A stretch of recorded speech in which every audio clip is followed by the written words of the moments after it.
1980 సంవత్సరంలో కృష్ణానదికి పుష్కరాలు వచ్చిన తర్వాత జరుపుకున్నటువంటి 11 రోజుల దసరా పండుగ 2016లో జరుపుకుంటే తిరిగి మళ్ళీ ఈ సంవత్సరం జరుపుకుంటున్నాం. నూతన అవతారంలో అమ్మవారు మనకి దర్శనమిస్తున్నారు.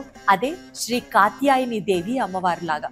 కాత్య అనే ఒక మహర్షి ఘోరమైన తపస్సు చేసి సాక్షాత్తు ఆ అమ్మవారే నాకు జన్మించాలి అని వరం కోరారు.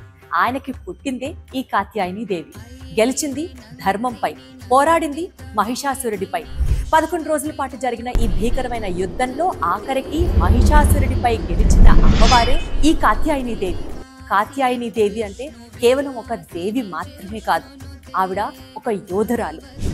ఇక్కడ మనం గమనించాల్సింది, మహిషాసురుడు అనే రాక్షసుడు బయటెక్కడో తిరుగుతూ కనపడడం, మనలో ఉన్న అలసత్వం, అహంకారం, ఈగో, కోపం, చెడు అలవాట్లే. కాబట్టి వీటి మీద కూడా మనం విక్టరీ సాధించగలం కదా. హ్యాపీ దసరా.